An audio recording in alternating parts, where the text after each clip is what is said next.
Hello and welcome everyone to our very first ORC webinar series. My name is Serena and joining us today is Tobie Langel, who will be filling in today on behalf of Juan Rico due to the current power outage in Spain. He will be presenting on the topic of Unpacking the CRA, how the open source community is collaborating in the Open Regulatory Compliance Working Group to address the CRA. If you have any questions for Tobie as we move through today's presentation, please feel free to put them in the chat or use the Ask a Questions tab. Without any further delay, Tobie, over to you. Hello, and thank you, Serena. Hi, everyone. Welcome to Unpacking the CRA, how the open source community is collaborating in ORC, in the Open Regulatory Compliance Working Group, to address the CRA.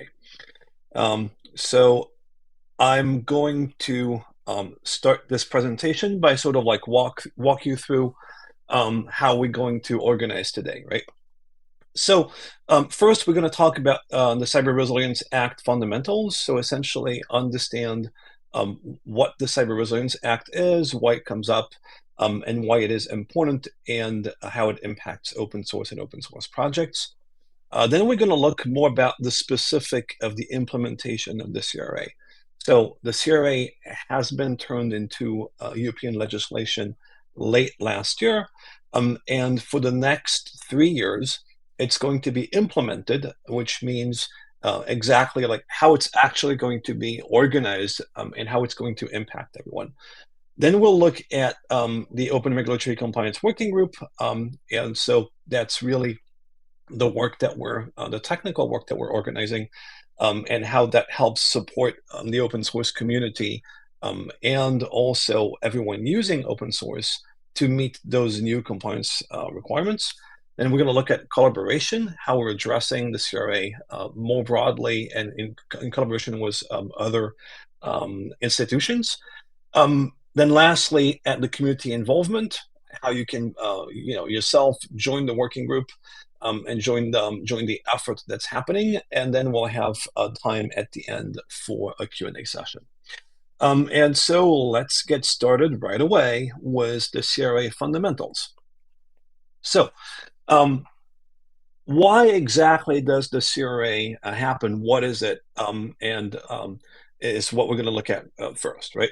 So to better understand the CRA and to sort of like think about the CRA as we approach this legislation, it's really important to go back to what problem the European Commission is trying to solve with the Cyber Resilience Act. And for this, I feel like there's no better way than to essentially look at the way the European Commission is talking about the CRA. And so if you go back, you will see that the words that the European Commission is using is essentially the following, right? The first is that there is an increase in hardware and software products being attacked by cyber attacks, right? And this has a really important cost. So back when the CRA was started, the estimation was 5.5 trillion euros in 2021. And the second really important thing about the CRA and why the Commission is thinking about it is that there's been an explosion of software in the world over the last decade, and now software is omnipresent in our daily lives, right? It's in everything from smartwatches to baby monitors to electricity to how we manage our power supply, etc., right? And it is not super easy for lay people to understand the security risk that are tied to using products which include software. And so the goal was the Cyber Resilience Act, again, still using the Commission's own words, is really to safeguard consumers and businesses who are buying and using products that contain software in Europe. And the end goal is essentially to make sure that products that have inadequate security features become a thing of the past, right? So the idea is to create this legislation that essentially helps handle a situation where there's more software, like a lot more software and a lot more cyber attacks on the software, and to essentially move towards a future where this is under control and poorly secured products are no longer present on the European market. That's kind of the underlying, the intention behind the legislation. And I think it's really important to always sort of like come back to this, because that's really essential in understanding the legislation itself and the purpose of the legislation. And so the question really then becomes, okay, there's this intent, and how is this intent actually translated concretely, and how, more importantly for us, does it impact open source?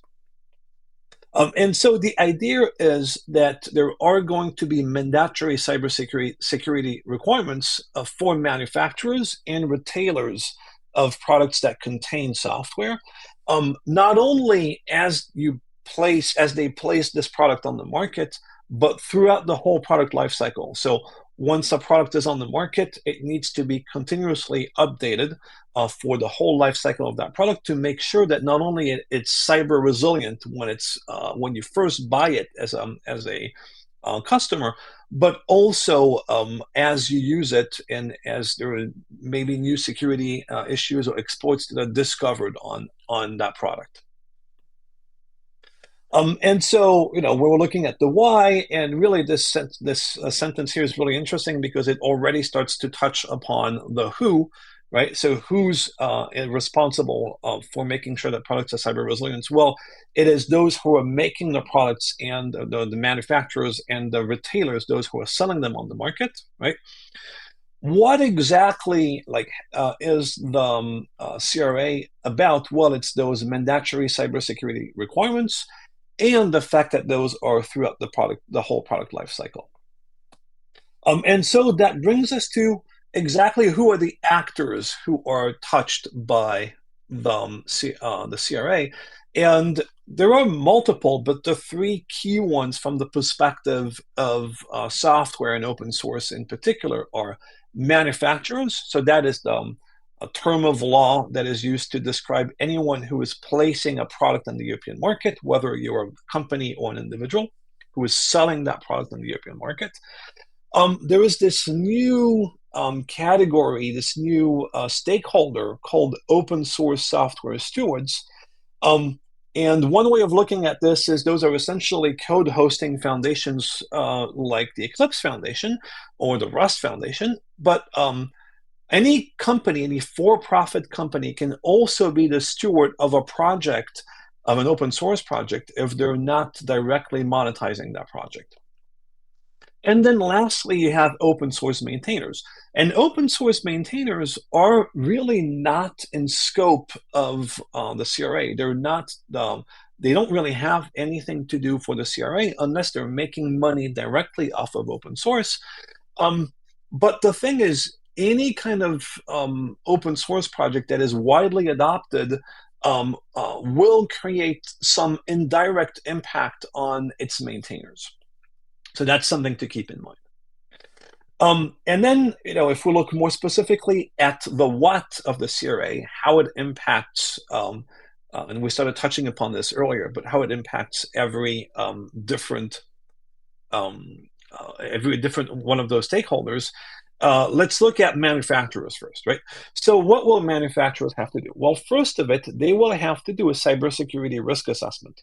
They will have to understand how their product is going to be used, and essentially design it so that it is, and develop it so that it is secure and is resilient from a cybersecurity perspective for the particular use case that is planned, right?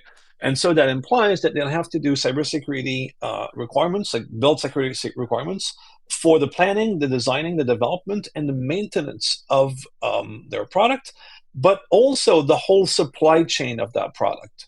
And not only when they place a product on the market, but throughout the whole product life cycle, right? And this is really important because the whole supply chain includes open source dependencies, and we'll get back to this in a minute. And then the second big important aspect is vulnerability management. And so there are requirements in the CRA on how to report and upstream fixes. Open source stewards are subject to essentially a light touch regime, which is a very lightweight version of what manufacturers are expected to do. And this essentially includes having a cybersecurity policy for open source projects and managing vulnerability handling.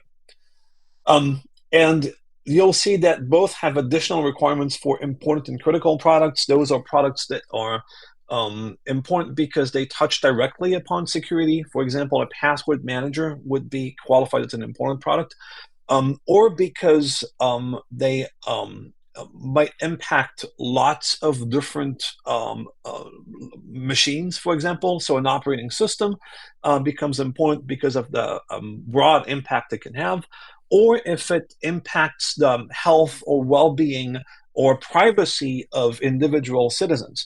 So, for example, typically a smartwatch or a connected toy will become an important product from that perspective.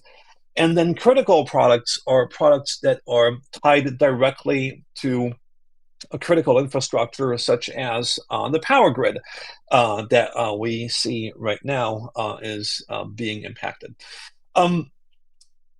And then lastly, both stewards will also have to cooperate with market surveillance authorities, and those are the entities in every European country that are responsible for making sure that products who are placed on the market are compliant with the CRA.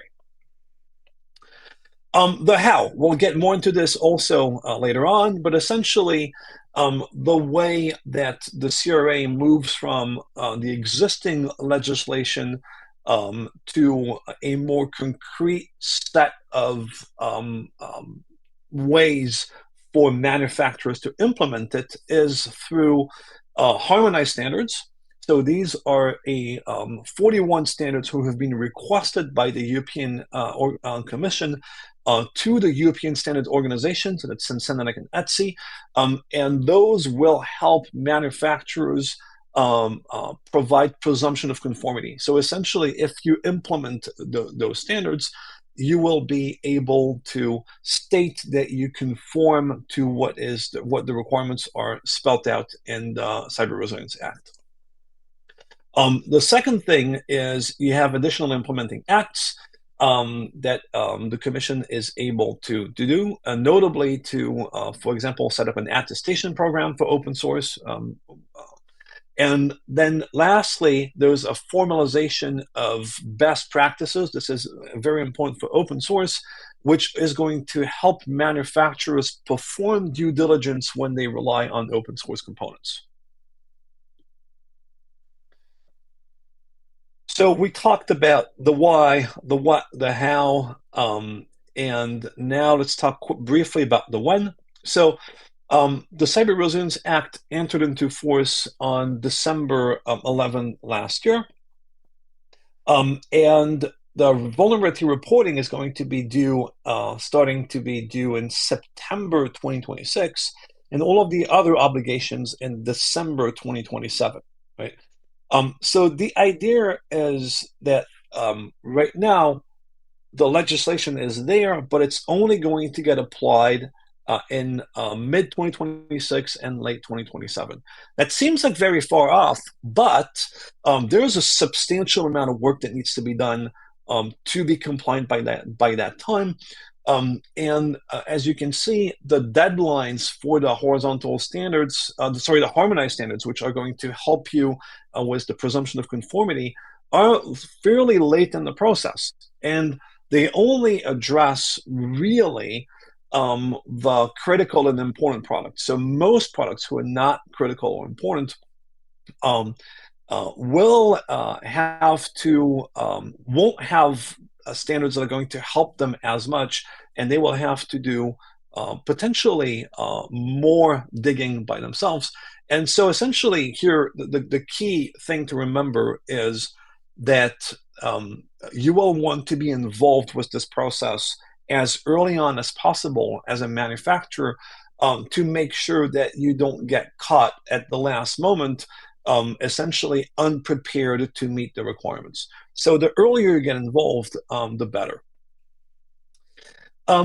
So when I talk about the CRA to organizations, what a lot of organizations answer is, we do compliance for multiple things already. How is this different? Right?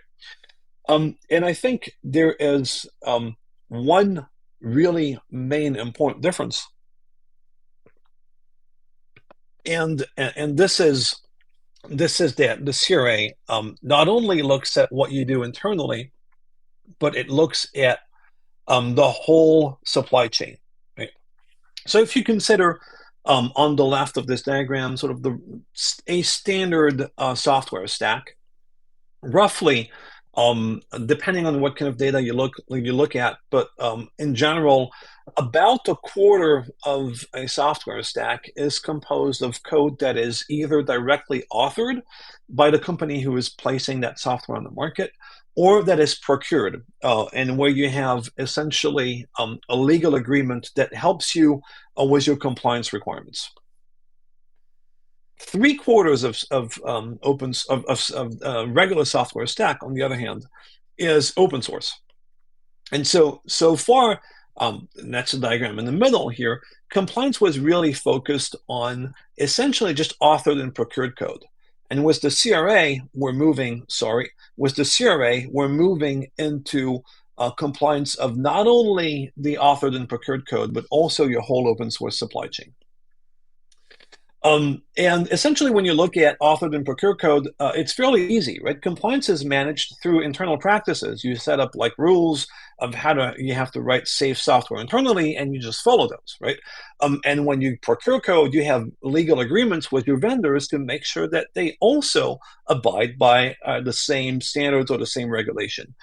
And that essentially is how you manage compliance.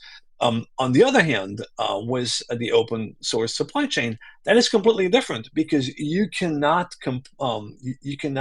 essentially comply. You can't force an open source maintainers to just meet your requirements, right? So you have to broker this relationship and make sure that the software that is part of your open source supply chain and is built by maintainers actually meets your requirements. And because you're on the hook for those requirements, right? It's the end product that's on the hook. And so really, this is new, and this is what's challenging with the CRA, and what ORC really is there to help you with. All right. Let's look now. I've touched upon this already, but let's look more deeply into the CRA implementation and the different activities around the CRA implementation. So if you look at the standardization request, you will see essentially two kinds of standards. There are horizontal standards, and those are described in Part 1 and Part 2 of Annex 1. And then you will have vertical standards, who are product specific, and those are tied to the product categories, which are described in Annex 3 and Annex 4 of the CRA. So I talked about the product categories already. Those are the important and critical products, right? And the horizontal standards are essentially for every category. And so you will have a standard that describes the risk-based approach, and then you will have multiple standards that describe the essential requirements that are spelled out in Annex 1, Part 1. So these are things like encryption, authentication, those kinds of requirements. And then you will have another horizontal standard, which is the vulnerability handling. And this is going to describe how you're supposed to manage a vulnerability, etc. And so then you'll have, as I was mentioning, the vertical standards. They kind of like sit on top of the horizontal ones. And then you see at the bottom of this graph here. and that are the ones that can be implemented for a specific product. Like you will have, for example, a vertical standard for an operating system, or a vertical standard for a browser, for example. These standards are defined in the European standard organizations, the ESOs, which are CEN, CENELEC, and ETSI. Most of the horizontal standards are worked in Working Group 9 of CEN, CENELEC, with which we have a direct liaison through Eclipse. And most of the vertical standards are developed at ETSI. And some of them are also in CEN, CENELEC. It sort of depends, and they're essentially collaborating together to make sure that all of these different horizontal and vertical standards are well organized and well aligned. A really important aspect of the CRA is the necessity for the European Commission to create a CRA expert group. And this is a group of independent specialists that is selected by the European Commission to advise and support the implementation of the CRA. It contains essentially representatives of every European countries, and then a number of representatives from the industry and from the open source community. And we are represented notably through Eclipse. Here again, that is one of the selected experts in the CRA expert group. And this group is really important because it helps essentially the Commission. It helps channel concerns of the community and the industry to the Commission, and make sure that the Commission, when they produce implementing acts or delegated acts, and help also with guidance, are well informed of what needs to be clarified and potential issues that there are.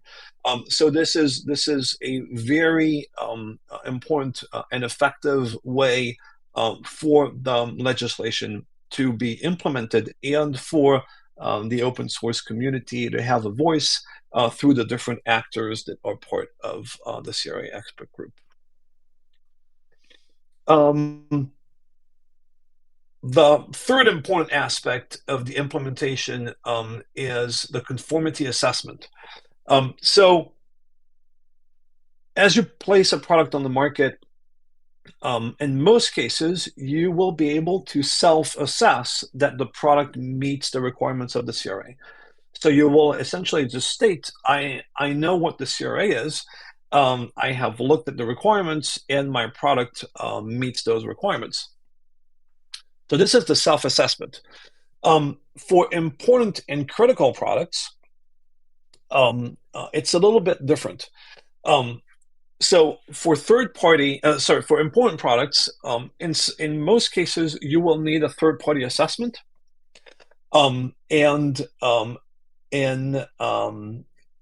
Except if your product is open source, in which case you can still do a self-assessment. And then for critical products, it's still going to be a third-party assessment, but you will have a possible certification requirements in the future. So actually going through a whole certification process.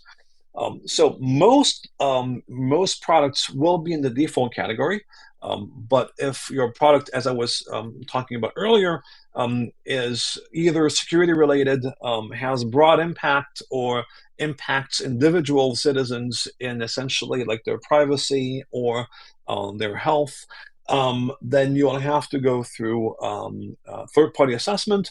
And if your product is a part of essentially the critical infrastructure, so called a critical product, then at some point in the future, you might have to go through certification. Again, for open source, unless it's a critical product, there are no self-assessment requirements.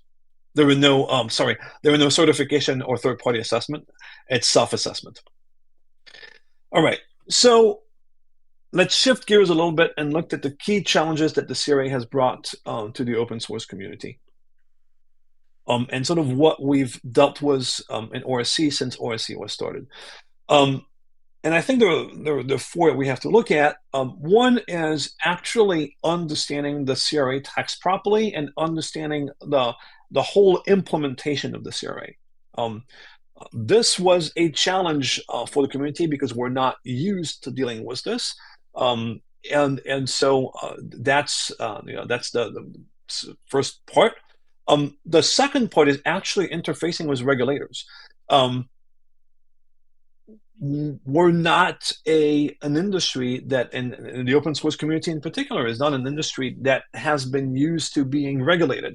And so understanding how regulation works, understanding the agenda of the schedule of regulation, who gets to say why, at what point, when it is important to provide input, how to provide this input, all of this has been quite a learning experience. And so now we're acquiring all of this know-how, and so that's one of the challenges that we had to meet. The third challenge is to provide input to standardization. Again, standardization that happens at the European level is different than what folks who might have done standards, say in IETF or W3C before, are familiar with. So that's also quite a challenge. And then lastly, of course, being aware that the CRA is coming and understanding its impact is very important. And so making sure that we raise this awareness moving forward is critical.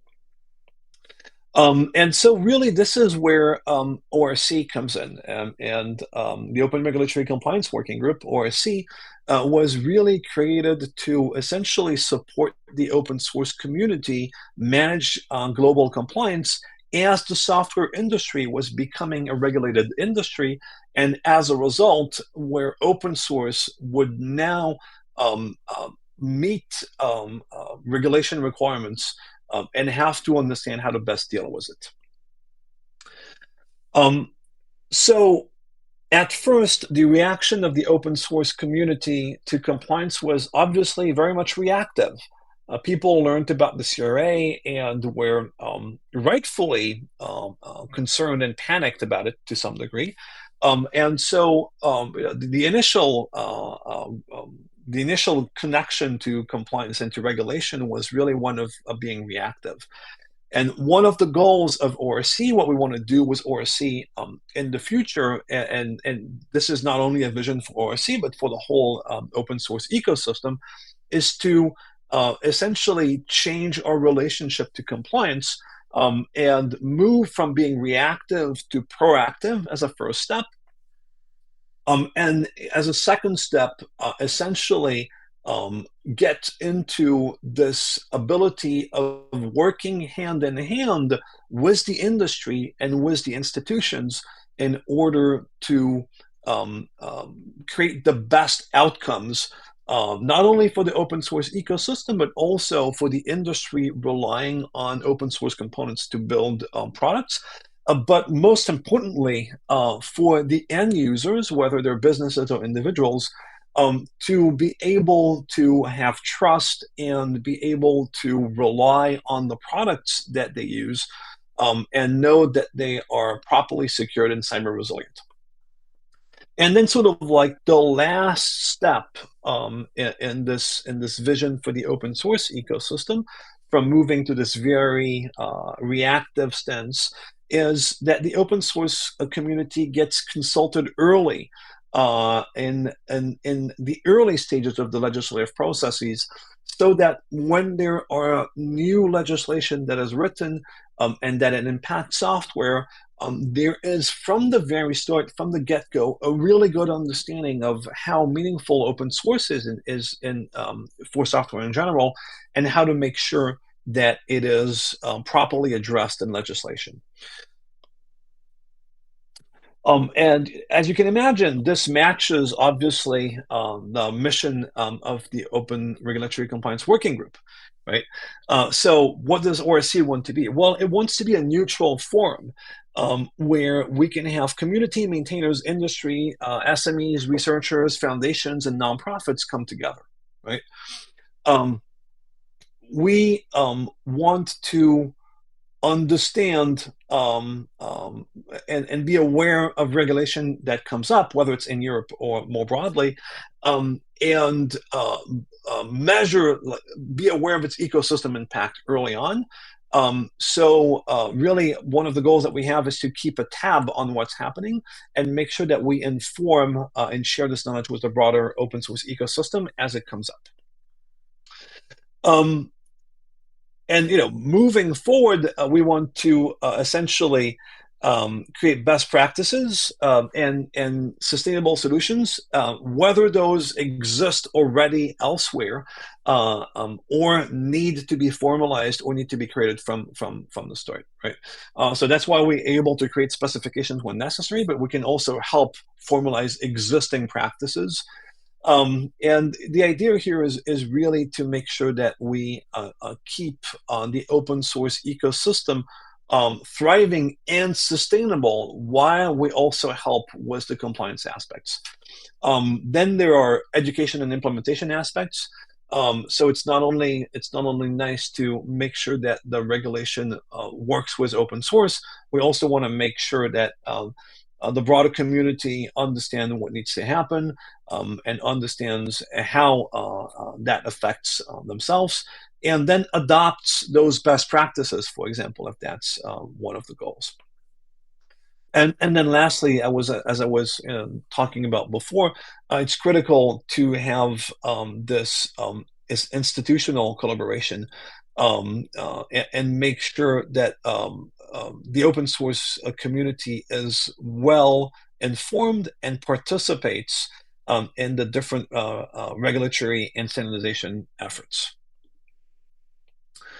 So essentially, we have to meet this mission. We have 4 pillars: thought leadership, which is there to create awareness and build, essentially, drive the community and the industry with innovative ideas to meet some of the challenges that the community has, such as sustainability. Second pillar is focused on technical work. And so this can get into writing specifications, for example. Thirdly, institutional engagement. So where we work closely with whether those are standardization organizations or legislative bodies or executive bodies. And then fourthly is to be representative of the broad and the broader open source ecosystem. So not only the manufacturers who are using open source, but also the open source projects themselves, the maintainers, those who are contributing to open source, researchers, those who are using open source in a broad variety of way. So make sure that all of those viewpoints are well represented. And to do so, we've essentially organized the ORC in 2 ways. One is we have special interest groups for specific legislation, right? So, for example, we have a cyber resilience group, special interest group that was created, who is focused on the CRA, but also on any kind of regulation that is adjacent in a different jurisdictions, right? So if there is similar legislation elsewhere, to make sure that the practices that are pushed for the CRA also work elsewhere. And then we can create new special interest groups, new SIGs, as there is new regulation and compliance requirements that come up that are not necessarily tied to cyber resilience, right? So one could be, for example, around artificial intelligence, right? So that's an area where we could create a special interest group fairly easily. We're structured to do this. And then in order to make it really easy for everyone to contribute, we're using widely adopted tools. So everything is done on GitHub, and we're also using Slack. Members that we have so far, so we have strategic members. So those include right now Nokia, Huawei, and Mercedes-Benz. Then we have participant members. Those are essentially manufacturers who are really interested more in the either directly the tooling aspect to help others implement the CRA or just implementing the CRA themselves. And then we have a number of high-profile foundations that have joined ORC. Just a few, the PHP Foundation, Rust Foundation, Python Foundation, Drupal, Apache, OWASP, etc., who are there to really help implement the CRA and think about it from an open source perspective. And then lastly, we have a number of guest members who are part of the open source ecosystem, nonprofits such as the Open Source Initiative or FEE or Apple, and who are not directly implementing, who are not foundation members, so they don't have their own open source projects, and who are not also manufacturers. All right, so we covered the CRA, we covered the CRA's implementation, we covered like the role that ORC has in there, and now I think it's really important to start looking at the collaboration aspects. We chatted already quite a bit about those, but we can dig a little bit deeper, and so to do this, we can essentially go back into the key challenges that the CRA has brought and see how ORC is addressing those, but also see how you can help ORC address those. So, about needing clarity on the CRA text, there's, as you can imagine, lots of different aspects of the CRA text, if you've had a chance to read it, that were creating questions, right? An example, legislative overlap, right? There's the CRA, but there's also NIS2. There's also the Cybersecurity Act. There's also the AI Act. Right? So all of these different acts, there's DORA, there's just in the EU, right? So that's an example of an area where we wanted to have clarity, right? Some terminology used is unclear to people who don't have legal training. Then there's just the compliance complexity aspect of it. Like there are areas that need to be interpreted. There are implementation challenges, et cetera, right? So all of these aspects of requiring clarity, we decided to address at ORC by creating an FAQ. Right, and so not only is this FAQ a resource that is incredibly useful if you have a question about the CRA that's not easy to address, right? But it's also a learning tool for the whole community.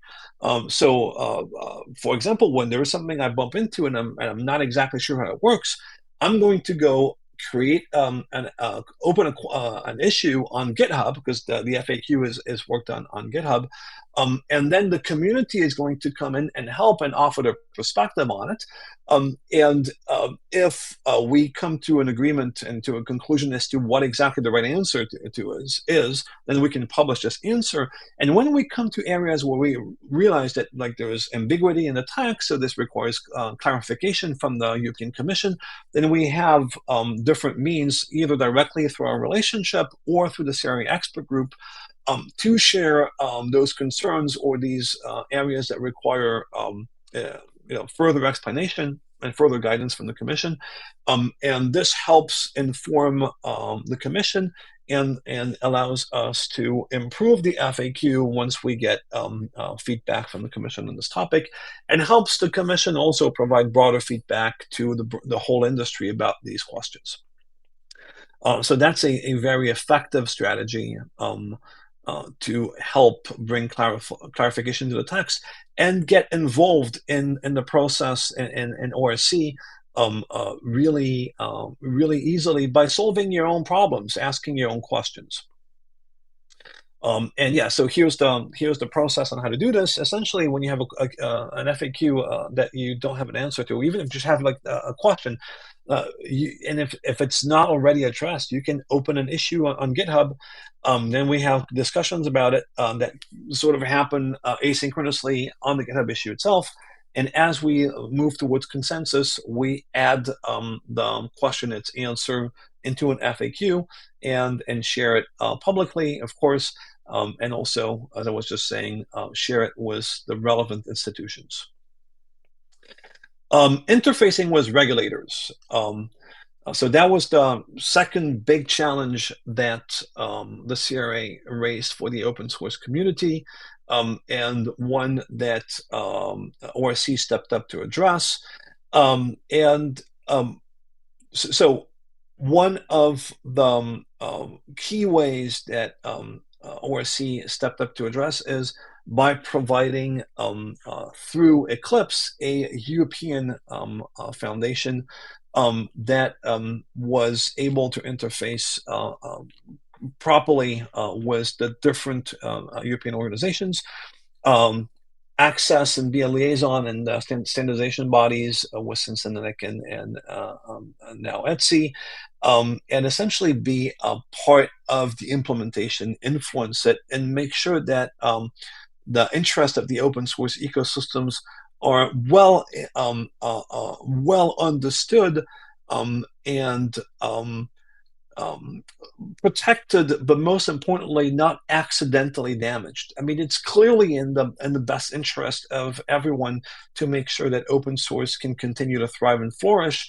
But sometimes, by lack of understanding or knowledge of how open source works and the open source development model, there might be legislation or standardization that affect it negatively. And so being present, being there in those discussions really helps avoid this. And so, yeah, we interface with the regulators through this multi-layer perspective, as through the Eclipse Foundation, which is a European entity, by coordinating, of course, with the ORC members and providing collective input. And driving discussions that are relevant to the open source community. And we do this in multiple ways. And then those conversations end up sometimes creating as input to standards, or also as well see as a way to raise awareness. So when it comes to the standards, one of the first things that we looked at is to avoid reinventing the wheel.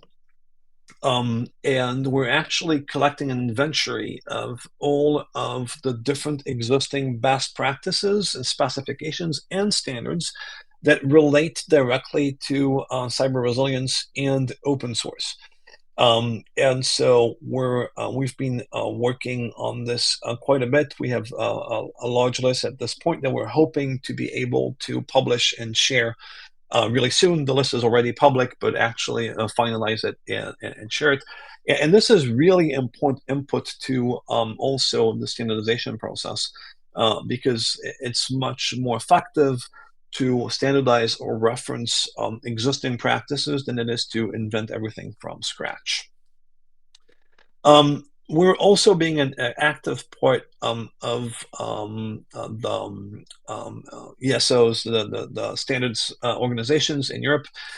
So we became a member of. We have a liaison with Cincinnati, and we're a member of Etsy, and we're engaging in the working group, in the working groups there.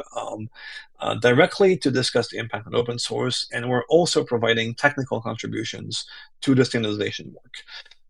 And the other aspect is we're also keeping ORC informed of what's happening there. So essentially making sure that the standards organizations, the SDOs, or the European standard organizations, the ESOs, it's the same word to describe two different words to describe the same thing.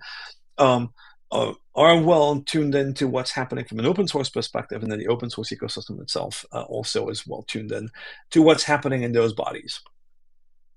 And for this, for example, we're looking at providing input through specifications that we're writing. For example, a vulnerability handling specification that we'll be sharing was Sensenelec, who has a dedicated working group and a project team on this very topic.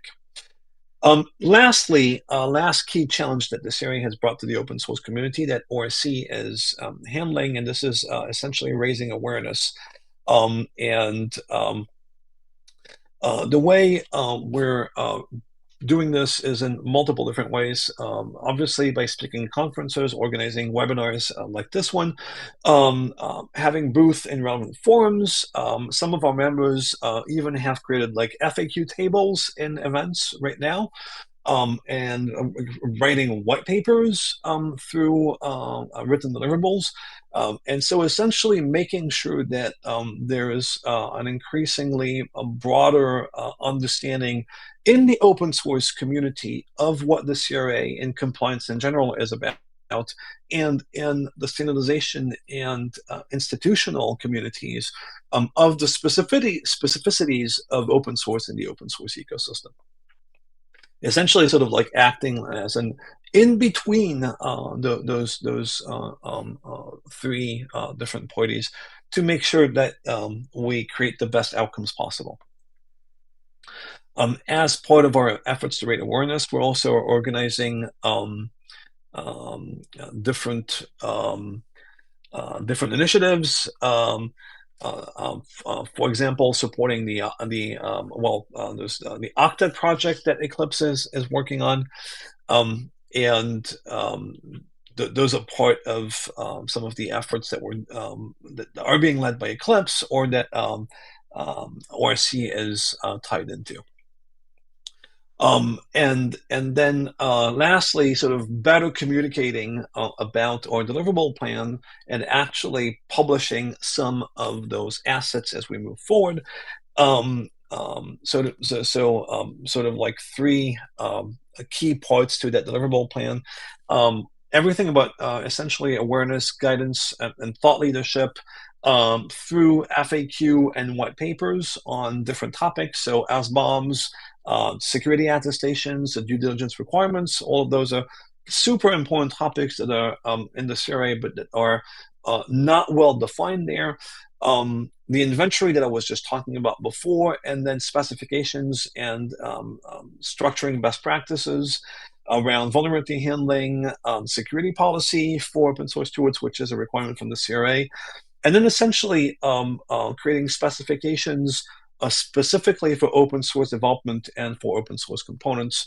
All of those are key deliverables that we're going to be focused on in 2025. So before we wrap up and move to a QA session, some quick and effective way for you to join the work that I was just talking about. So first of all, everything happens on GitHub. And so it is really easy for you to just see what's happening there. There's some sort of like very clear direction on how to contribute if you're a developer or a maintainer, if you're a manufacturer, etc. So that's a really good way to get started. We have a calendar with our activities. So this is a really good way to know when there are calls and be able to join webinars like this one or the Cyber Resilience Special Interest Group, the SIG call that's following just after this.